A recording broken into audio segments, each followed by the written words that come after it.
And when I first started the hall on Franklin, I told everyone I thought the food hall was dying. And I think it is. So that was a perfect time for you to jump in. I'm Robin Sussingham, and this is The Zest. Citrus, seafood, Spanish flavor, and Southern charm. The Zest celebrates cuisine and community in the Sunshine State.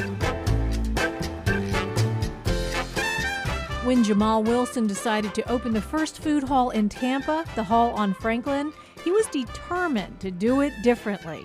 Jamal tells producer Dalia Colon why he began the design of his building with the details in the bathrooms.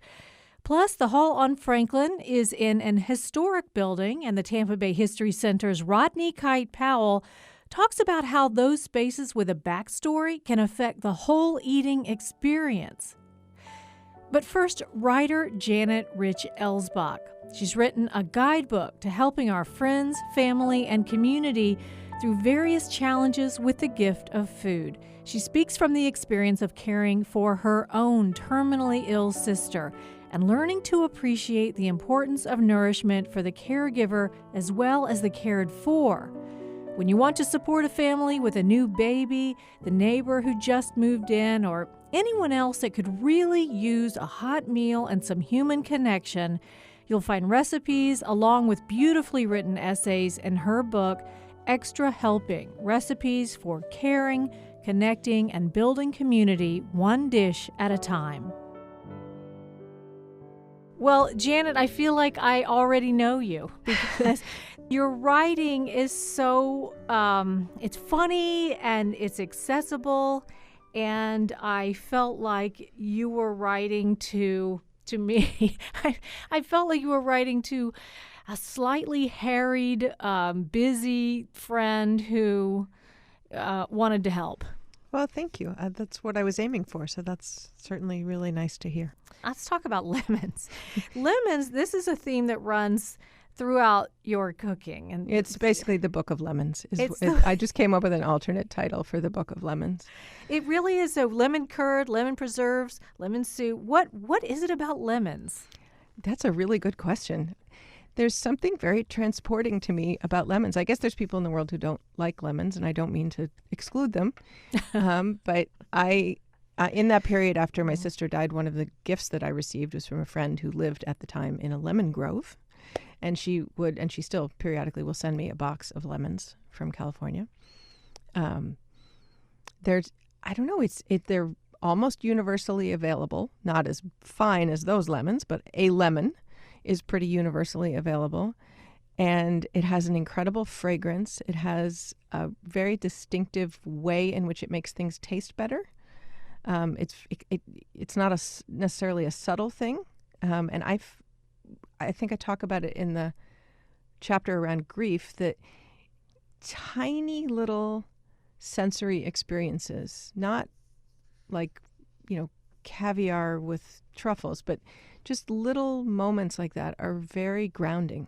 Mm-hmm. And especially if it's something a thread that runs through your existence. I've always really loved lemons. So, the smell of when you grate the zest of the lemon, little sensory experiences like that ground you and connect you. Wake you up. They wake you up, and not in a. I found, for me anyway, going through grief, anything too pleasurable was just a little uncomfortable. Mm-hmm. But like a tiny little thing like that was really grounding. And I think I talked about it too with the smell of miso soup, which is another thread that runs through my life. Mm-hmm. When it's a consistent flavor or consistent scent or whatever the sense that it's awakening is, it really does anchor you. It calls you back to a time when maybe this was a positive in your life, or this was, you approached it in a different way. I just find we're animals, really. We pretend that we're ruled by the thinking parts of our brains, but we're all mammals. And, all mammals' real first experience of life is through flavor. And scent is very, it's a very powerful guide, and, tactile experiences. Anytime we can circle back to those kind of very basic elemental ways that as an animal we respond, I think is is really grounding. So and pretty universal. You know, people can, as I said, people can experience things in very different ways, but that's a pretty universal thing. That's right. Well, let's talk about the lemon soup. Tell me a little bit about it. Well, it's a pretty standard, basic part of the toolkit for people who are taking care of for Greek people that are taking care of other Greek people. And it seemed just right for that circumstance, trying to inject a little space for self-care into a day that's mostly taken up with taking care of other people.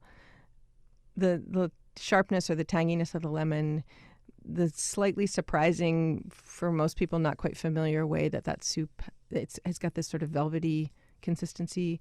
All of those things felt like, I think that the broccoli in that chapter has a little tiny bit of spice and also probably more lemon. All felt like good ways to kind of give this person not so much, caviar and truffle oil that they would feel odd. Mm-hmm. For me, supporting my sister through that illness, pleasure was, I was very aware that I could leave the room of cancer. I could leave the building of cancer, even for just a few minutes, and she couldn't. And it was a real effort for me to come to a place of understanding that I had to, in order to be able to come back and take care of her. At the same time, understanding that she couldn't, that she really didn't have the option to take an hour where she wasn't thinking about it or experiencing it. And those are very delicate balancing acts that we do as humans. That, as you remind us, you have to, because... But you have to. You have to be strong. Yeah, you have to. You can't serve from an empty bowl. Right. You have to somehow shore up what you're drawing on to be able to offer it to somebody else. The way that you write is so relatable, and it feels like a friend just telling you on the phone how to make something. Mm-hmm. Because it makes me laugh. It said, when you're talking about the kanji and you're just saying, it does sound surprising because it's only 1 cup of rice and you're adding 10 cups of water or chicken stock. So it seems like it's would be just floating in this liquid. Mm-hmm. But you say, if you've never tried it, you will wonder what in the world I'm having you do. And that's so... I'm glad you put that in there, because that's exactly what people who are doing it for the first time are going to be thinking. I'm not doing this right. This can't be what she means. And so for you to come out and say that, you're going to think this is crazy, but just keep going. It's comforting. And then you also talk about tossing the chicken with the cornstarch and some spices, and you say, the attempt to toss will lead to a worrisome clump, but mix as well as possible, and it will work out fine in the end. That kind of encouragement is very welcome. I've always found it welcome, and I know I found it welcome, especially when I was learning to cook. I had a friend who was, she was in her 90s when she died, and I was probably in my 20s at the time, so she was a good bit older than me, and she gave me one year a little tin box full of index cards with recipes on them. She was a great cook. Not a fancy cook, but just a very capable home cook, and she had this wonderful spidery handwriting, and all of her recipes included things like, this is going to look like a mess. Mm-hmm. And it's very comforting when you're standing there in the kitchen, especially if you somehow feel stressed about showing up for people with food and you think, oh my God, now what have I done? This thing looks like a lump. Mm-hmm. You need to know it. Yeah, you need to know that it's probably going to be fine. And also, if your cookies are lumpy or they're whatever, I really do believe that the net result of cooking for another person, even if your cookies don't look ready for a close-up, the net result is positive, because there's just no way around the fact that you stood in your kitchen, even wrestling with something, thinking about this person, thinking about showing up for them for the time it took you to plan it out and execute it and then bring it to their house. Well, Janet, it has been so much fun talking to you. Thank you so much. Thank you. This was really enjoyable. Janet Reich Elsbach, where can we find you? You mentioned that you had a blog. I have a blog called araisinandaporpoise.com, which is out there in the world, and the book is called Extra Helping. Thanks, Janet. Take care. You'll find the recipe for Janet's lemon soup and her recipe for a comforting congee on our website, thezestpodcast.com. Now, get to know the man behind Tampa's first food hall. Before Armature Works and Sparkman Wharf, there was the Hall on Franklin. Its 2017 opening in Tampa Heights brought the food hall concept to Tampa with items ranging from poke bowls to fried chicken and waffles to something called the Sleazy Sundae. Developer Jamal Wilson tells the Zest producer Dalia Colon that he's reinventing the concept of food halls. My name is Jamal Wilson. I'm the owner and developer behind the Hall on Franklin. It's an 8,000 square foot food hall, first food hall in Tampa, first full service food hall in the country. And we're looking to expand, and we think the concept has legs, and we want to take it to different cities around the country. So when you say a full service food hall, what does that mean exactly? So a typical food hall has, let's say, anywhere from 5 to 20 vendors. At a typical food hall, you would have to walk to each vendor, pay for your meal, get a some kind of buzzer or ticket, and someone would call your name or buzz you. You'd go back and get the food. So with our food hall, you can sit anywhere you want in the space, and we have servers that come take your order for all 6 of the restaurants or the cocktail bar, and we have food runners that will bring the food to you. So it's actually, you have a lot of diversity, a lot of choices in food, but you're still getting the service that you expect at a normal restaurant. I've been to your food hall, and that is a really nice feature because I went to another food hall that shall remain nameless, and I knew my kids would want pizza. Right. I didn't really want pizza, but I didn't want to stand in another line. Yeah, so we all got pizza. That's exactly it. So you have to imagine, when I first had the idea, I spent 6 months traveling around the country going to different food halls. And I was also looking for multiple vendors in other places to bring them to Tampa. So I would go in a place and I'd order 8 different items, and I would have 8 buzzers on my table. And as a buzzer would buzz, I'd have to run up and get the food, come back, have someone hold the table. And I'm like, this experience sucks. Yeah, that's true. It's kind of like a game show because you're trying to eat all your food while it's the right temperature. That's exactly it. Yeah. So you said 6 restaurants. What are they? So we have Sorellina, which is the sister concept from Bavaro's. We have Zilo, which is street Mexican. We have Coffee, which is a full-service coffee bar.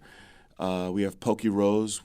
If you know anything about poke, it's sushi-grade fish, kind of a Hawaiian concept. We have North Star, which is street Asian, and that's owned by the owners of Anise. We have Bacon Babes. We have Fork and Hen, and that is Southern comfort food. We have whole fried chickens, chimichurri steak boards, whole fried fish. They kind of run the gamut. But they're classically trained chefs that trained at French Laundry. They're pretty amazing. And we have a full cocktail bar ran by Ro Patel, which is kind of the craft cocktail expert in this area, kind of the Southeast. Well, that's some cred. Yeah. Yeah. Yeah, he's a bad man. But apparently you are too. You're like the man behind the curtain. This food hall is gorgeous, and everybody's buzzing about it. Are people surprised to learn that you're the guy behind all of this? I hope so. So it was my intention to not be out in the front. I really liked the experience of going to the food hall and hanging out with my friends, so I kind of wanted to just be able to be anonymous. But as we started to grow and actually get people in, I started to realize that there needs to be someone out front to talk about, the food hall. Especially you have people, this is their first time in this industry. They're supporting their families, and it would be selfish of me to hide in the background when I can hopefully promote it and get more people to come in. So that's the first thing. Yes, I'd rather it be anonymous for me, but people are surprised. I think a couple reasons. One, if you know me, restaurants wasn't my background. I had never opened up a restaurant before. So I think people are kind of interested to hear my take on it since this is my first restaurant experience. And also being a black male, there's not really a lot of us in this industry, in this city, or in the country for that matter, that are the principal owners of a restaurant, especially one that's as big as 8,000 square feet. And it's good, though, and it kind of permeates our whole concept. We're really diverse, from the people that come in to the people that work there, to the owners of the different venues. We just kind of run the gamut. Are other restaurant owners kind of looking at you sideways because you have no experience with this, but you're so successful and you're able to attract such a diverse following? Like if I had been in this game for 30 years, let's say, and then here you come with no food background and you're crushing it. I mean, what do you say to those people? Yeah. So it's a funny industry. I tell people, and they think I'm joking, but every time I see someone walk in, it's like Christmas morning, right? Like, I used to own a mortgage bank and a title company and a real estate company, and you could kind of manage your volume. You can control it. You would lower the rates to get more volume. You'd raise the rates to slow it down. With the restaurant industry, every day is a new day. You have no idea who's coming in. So I just think we hit at a right time, we're in a right location, and we have a really good mix of food that food operators. So I'm more fortunate than more responsible, I would say. And to be honest, I've been embraced by the restaurant community. Everyone that I talked to has been very kind, very open and transparent from before I started to now. And I think it's kind of a close-knit. I think you have a lot of chefs that maybe understand that this is an opportunity for new chefs to open up their first location. And when you've been a chef in multiple restaurants, you really want to open your location. So I think me offering that opportunity kind of ingratiated myself into the community. And I think also people like to see kind of an underdog. Like, I'm not a wealthy man. I put every dime of my money into this. So it's not like, I have a huge amount of money and I can afford to take a loss. I think when we all came together and everyone realized, hey, like, he's not far removed from where we are financially. He's one of us. If he loses, then he could lose everything. So we're in it together. And I think that helped galvanize us as a group moving forward.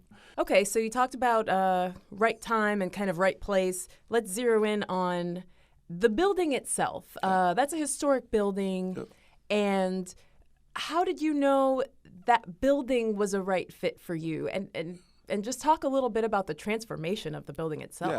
Yeah. Let me go back a little bit. In 2013, I sold my company, and I spent 2 years kind of flipping houses and raising my 2 boys. So I had 2 years of getting to understand like design and flipping houses. So I felt comfortable about walking into a space and being able to recognize if it has good bones. Just the structure of it, the lighting, just the beautiful character of the building. And I really like the juxtaposition of an old building with modern feel. So from the beginning, it was a perfect palette to kind of work. Talk me through some of the features and why the aesthetics were important to you. Yeah. So we have really big, comfortable antique leather couches. We have beautiful wood tables. We have restoration hardware lighting. I call it modern rustic. And then we try to spend, my thing is details. And a lot of times you'll go into a restaurant and the restaurant will be beautiful and you walk in the bathroom, it's terrible.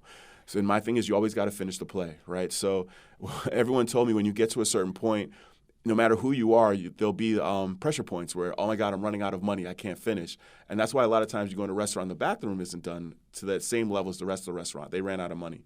So I started with the bathrooms because I'm like, if we start with the bathrooms, we do the bathrooms at a certain level, I can't not maintain that level in the main space where everyone will be. So I kind of forced myself to go beyond my comfort zone.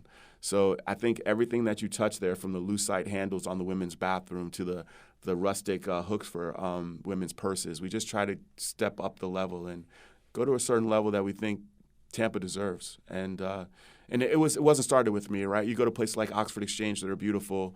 You go to places like Mise en Place, which I love, Rooster and Till, the level of food. They were setting the bar, and I felt it's a challenge, right? When someone sets the bar at a certain level, if you don't meet it or try to go past it, then really what are you doing it for? So those people really set the challenge for me, and I wanted to kind of meet the challenge and be able to say my space can go hand in hand with any of those locations in Tampa, if not, anywhere in the country. So I think you got it. Thank you. Okay, so you have a real estate background. Yep. And did you go into this feeling like, I am a real estate guy whose next building project is a restaurant? Like I said, I spent 6 months traveling around from New York to Denver, Atlanta, Miami, everywhere, going to all different food halls. And I realized that in a lot of ways it's a real estate play. So I lease out the food vendors, I lease out their stalls, and they control the food, they find the food purveyors, they create the menus, which are things that I wouldn't have any expertise in. And it allowed me to be able to develop and build and design the space, which is something I really like. Why do you think food halls work at a time when fewer people are going to the mall food court? We can get our food delivered. We can get our groceries delivered. Why are people still coming out to sit down and have a meal together in a space like this? So that's a loaded question. When I first started the hall on Franklin, I told everyone I thought the food hall was dying. And I think it is. So that was a perfect time for you to jump in. I consider ourselves more of a collective eatery. Yeah, when you first think of a food hall, you're like, oh, great, I can try different I'll try Spanish. My significant other will get Italian, and we can sit and have a good meal, and we won't argue about where to go. But the reality is that I want to try a little bit of Spanish. I want to try a little bit of Chinese. I want to try a little bit of Italian. That's how I tend to eat. So I think if you don't have a full-service experience, that makes it a little bit difficult. So in that perspective, I think there needs to be a shift in the food hall dynamic kind of towards where we're pushing forward. But I think what people are looking for now is not just a place to eat, but an experience. I think people like to sit down, eat, and have a DJ playing music, or be able to sit down and eat and then step outside and walk outside and talk and come back and finish the meal. Or sit down and eat and say, hey, you know what, let's continue this. I'm having a good time. Let's go over to the lounge and let's relax and have a couple of drinks.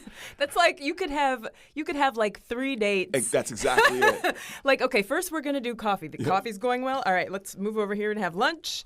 Now let's have a drink. No, that's exactly when we first opened. I told everyone, I was like, man, we'll have people here for breakfast, lunch, and dinner. And I don't think people understood I was saying the same person for breakfast, lunch, and dinner. And we've had that. We've had people come in and grab a cup of coffee before they go to work, bring coworkers back for lunch, and then head home and bring their significant other back for dinner. Like, hey, you have to try this space, which is like really cool. It's an unbelievable thing. But yeah, I think, retail is dying.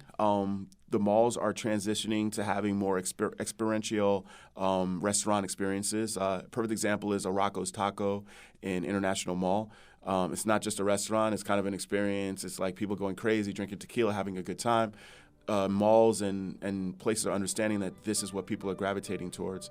The stuffy, old world steakhouse it's not where it's at. Millennials and even people of my generation or older want to have an experience. If you're going to spend your money, you want to have a full experience and enjoy it and have something different than, what your parents had when they went out to dinner. So, I'm fortunate enough to say that we serve, 15,000 to 20,000 people a month. And that's a huge compliment to what we do and a huge compliment to the growth of Tampa as a city. So I'm just thankful to be one of the stewards of the restaurant industry in this area. That was Jamal Wilson, owner and developer of the Hall on Franklin, speaking with producer Dalia Colon.